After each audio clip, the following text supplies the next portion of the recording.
But if at the back, if the land falls away, what's that tell us? Taking your wealth or taking someone away. Yeah, but you're talking clever. Just stick with divination. You know this stuff and you're right. But imagine you just look at the building and you don't know everything that you know. What's it telling you? It's falling away.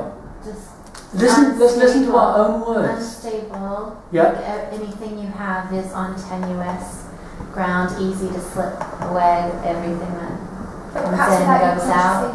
Perhaps without you not knowing it. It's behind you.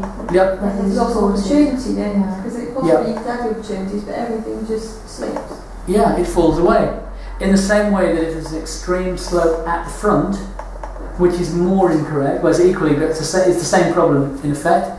It's like you have an upward climb. I remember I did some Feng Shui for a head teacher, and I was in her office in the school, and her office was ringed with holly bush. And I said, if you cut that down, you might be a little less prickly. And it was absolutely, do you remember, Shel? You were there, I was talking about. It was absolutely accurate. What I'm saying is, we know this stuff already. This is not. This is fundamental to the clever stuff. Yeah. If someone's back garden's really overgrown with foliage and stuff, could you see it as something? I don't know. I would see it as something like not being able to learn from your past mistakes because you can't see them. Yeah. So maybe making the same mistakes over and over again because you can't actually see what you've done wrong. Yep. So maybe if you cleared the back garden and made it clear and you could see right down to the end, you might start making better decisions. Yep. You might find someone like that was a bit deceptive as well, because there's a hint of hiding it from people, isn't there? There's like a sort of superficial smartness, but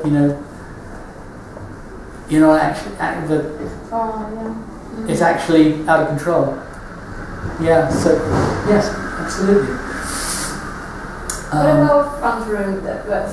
Front door that open into a stair. If the front door opens into the stairs, where you're throwing money away, is what classical Feng Shui would say.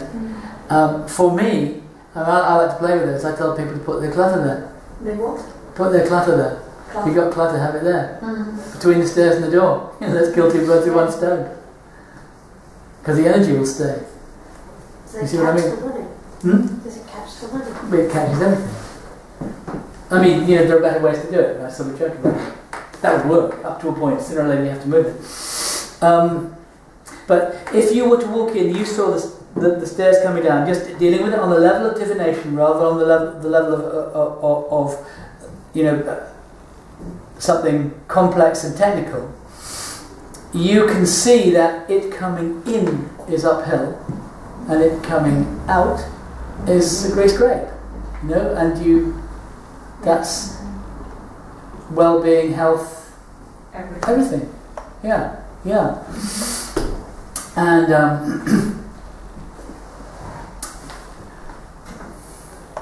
if you think of houses on cul-de-sacs, we kind of know. Have you ever lived on a cul-de-sac? I mean, we do know the end house is the focus, isn't it? It is the one where the trouble happens. But we know that it's all focusing up there. These people have got a neighbour to sort of diffuse their attention to, and this one's got the whole thing to deal with. We can see these things. So as I say, ongoing task to look at the world like that, and also to be aware of the language that you use. So phrases like uphill climb, falling away, dark, they have meanings way beyond what we meant by them. Be very conscious of the words you use and the words you hear to describe them. Okay, so let's talk a little bit about yin and yang. We'll come back and back and back to these ideas. The Tao gives birth to matter. So we have nothing, then we have two things. So we have to have two things because you couldn't have one without the other. If it were one thing, it would still be the same thing. If it were three things, it would be sort of random. If it were lots of things, it would be out of control. There is a point in between the two, which is two things. The first differentiation, where you get sharp and round, and you get a surface and an incision, and you get a movement and a reaction, and so on and so forth. That is yin and yang being given birth to. Yin is slower, heavier, darker, more rounded, less outgoing, more empowering than active, subtle and essentially feminine. The night is yin, as is the moon and the ocean. And when I say these things, sometimes I regret that I've said them. The night is yin, as is the moon and the ocean. So the ocean is always moving. So yang is more rapid, lighter, brighter, more protrusive, extrovert, aspirational, unsubtle, essentially masculine. The day is yang, as well as the sun and the forest. These qualities pervade and define all that there is. Nothing, of course, is pure yang or pure yin, and everything that is yin in comparison to some other things, just as all that is yin is yang in comparison to some other things. The idea of yin without yang is, of course, meaningless. Can you get that? Because we're back to the Tao. You couldn't have a yin without a yang. Like one hand clapping is the perfect example of it. It's just so the yin, isn't it? Silly bit. Silly the naughty. In the Chinese account of the origin of all things, following undifferentiated yin, yang, and Tao, we first have Tai or great yang and Tai yin, preliminary separation. Then we have Shao or small yang and Shao yin. Then instantaneously the yin mixes with the yang, and we have a myriad of 10,000 things. Everything flips into being. Every object, flower, beast, thing, and article is a complex of yin and yang. Each can be described with great precision as made up of some combination of the 5 elements, or wuxing, which we're about to look at. The wuxing 5 elements, or 5 agents, are what? Sorry, I was going to say to you, what does wuxing mean? And then I just turned over, so... 5 elements were first described as elements by lazy Western observers. So in the West, we had this idea of the elements and the humours.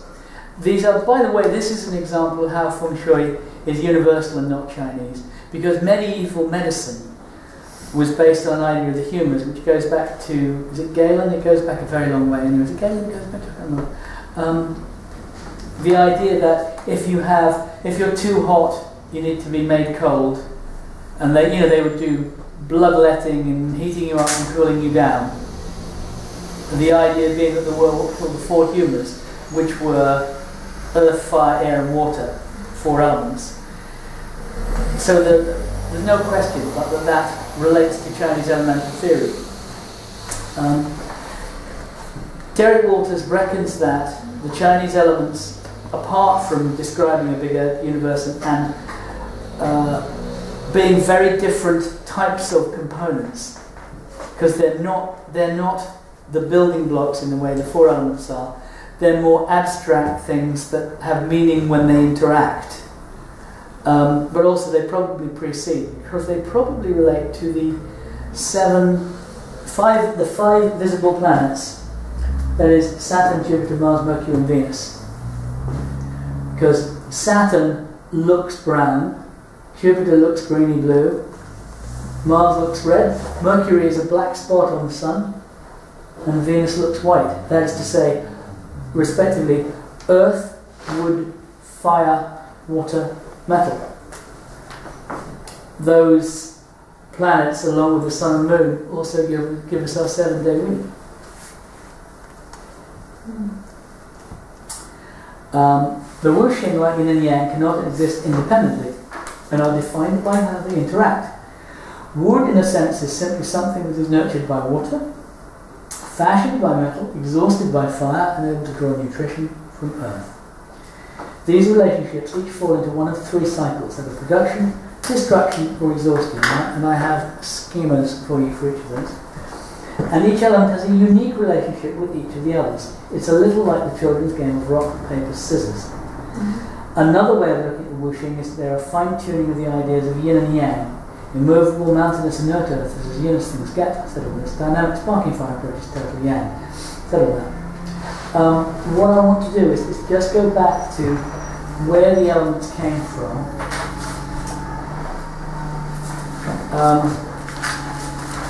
it's the actual materials on the next page. Let me just talk through this. As we descend from a knowledge that we don't know anything, or a knowledge that we're choosing, or a knowledge that we can choose what we choose to invest in, whether it's bananas or Feng Shui, we come down into the building blocks of the system that we use. And the 5 elements, you know, I can say to you blithely, the universe begins with a Tao, you go, no, yeah, and then it divides into yin and yang, and you go, well, that's a sort of, you know, exotic oriental idea, you know, made to confuse us. But what I want to emphasize, I've been over this once or twice with most of you here. What I want to emphasize is this comes from observation. That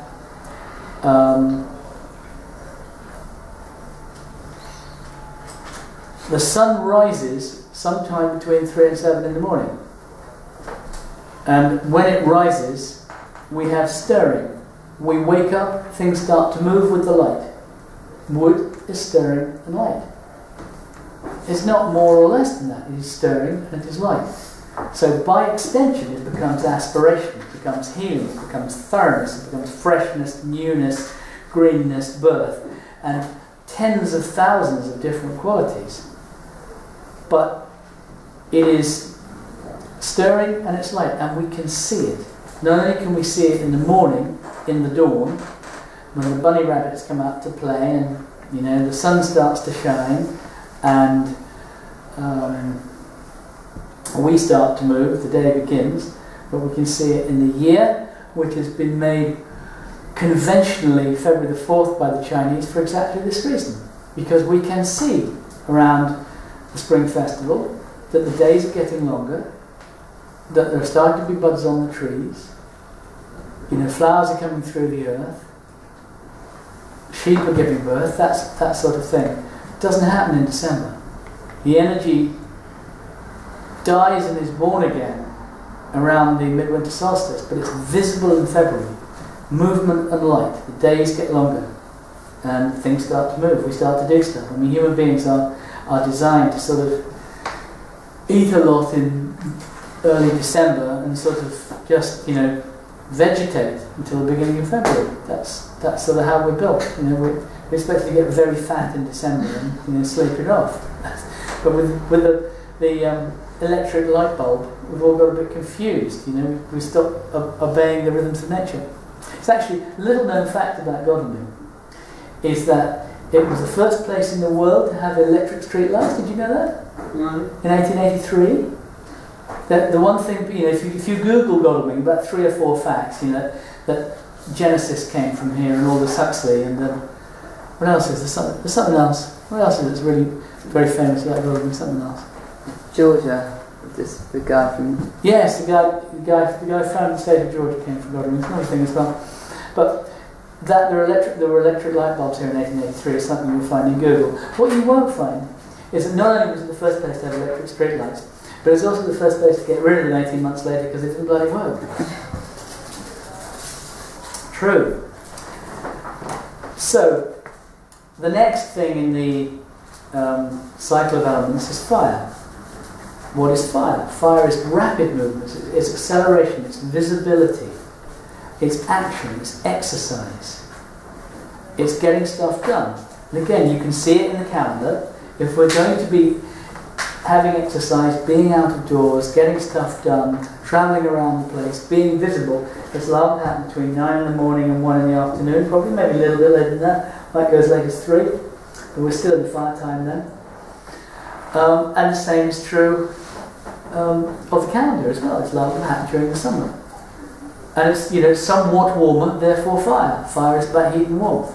And visibility, and by extension, fire, the promotion of fire, is the promotion of stuff. It's advertising, it's extroversion, it's spontaneity, it's passion, it's all sorts of things that are clearly extensions of those observed ideas. They're a leap from the observed physical into the metaphysical. Then we have, after each of these, we have a break with Earth. This cycle has Earth in between the elements. Then the next is metal. What's metal? Metal is about calculation and precision. So it's about when things are counted up, it's about tills closing, banks closing, schools closing, homework, how do we do today, markets closing, what's the FT index today, that sort of stuff. Happens during the metal time, which is between 3 and 7 in the afternoon. Metal has an aspect of violence to it. I mean, the thing about Feng Shui is so dinky, it always falls into place. You can always go, oh yes, of course, that's that. But metal is violent in a way that probably water isn't. Why is that? Well, possibly it's about precision. It's about arguing over who's right. I mean, which is essentially what all conflict is about. I'm right, no, I am, therefore I'll kill you. That sort of stuff. It's why there's so much war about religions, because no one knows the answers. That's why so many people kill each other over religion, because nobody knows anything about it. So that's metal, and in terms of the calendar, it's the autumn, so it's harvesting, and it's putting everything aside for the winter. Then we have earth again, then we have water. Water is the time of communication, and by extension it's about secrets. It's the time of the rat. The rat's up in the rafters observing, keeping secrets. But water doesn't just symbolize communication, it is communication. Every bit of water in the world is touching every bit of water in the world, insofar as it possibly can. So, and then we have a bit of earth with the ox, the witching hour, time when the veils between the worlds are thinnest, in the dead of night, between 1 and 3 in the morning, and then we have the tiger again, and we have light again. So these elements are not some theoretical scheme of ideas. They're not something that only applies in China. They're not something sort of weird. I don't know that I'm expressing this well, but it's what I want you to do is to get that these things belong to you. You know them already. You've seen them already. You know that it gets light in the morning. You know that it's colder in the winter. These are not obscure ideas. They're not sort of inventive. What okay? Do you have earth in Sweden? For a rest. For rest. And it's the reference point, it's the thing that everything comes from. And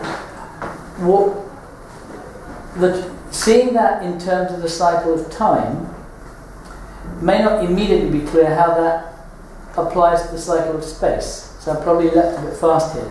Bar Z is the cycle of time. That is, those elements arrive at particular times. But they're also where the sun is. In other words, the sun is in the east when the prevailing element is wood. The sun is in the south when the prevailing element is fire. The sun is in the west when the prevailing element is metal. And the north when it's water. So, if you like, a way of gently descending into very technical Feng Shui is to say that there are two cycles. One is a cycle of time and the other is a cycle of space, and they both involve exactly the same progression. And we'll go into greater detail, but essentially they are the progression of the double hours, the 12 animals of the 24 hours, so they each have 2 hours each, a double hour each. And the year is the same thing, and the compass is the same thing. And we will extend that into a cycle of 60 when it gets complicated. But they are the same cycle. So we know the north is darker and colder and wetter. We know the south is warmer and brighter and lighter. We know the west is where the sun sets. We know the east is where the sun rises. We know the east is where plants are happiest. We know that the west is where we would go, if we're building a house, we have that place for afternoon tea. If you read Keith Richards' autobiography, he owned Ian Fleming's place, Goldeneye, in Jamaica. And it was constructed, it was personally designed by an architect to suit it. And one of the things that it's got is a perfect place for having his gin sling and whatever it was at 6 o'clock in the afternoon. The light is exactly perfect for that spot, just outside his bedroom door. It's in there, it's not. Have you had that? I've only read it. Is he Smithson? No, he used his wood. Oh, Okay, so now, having been really concrete and specific, now we'll get philosophical. Bit of a joke.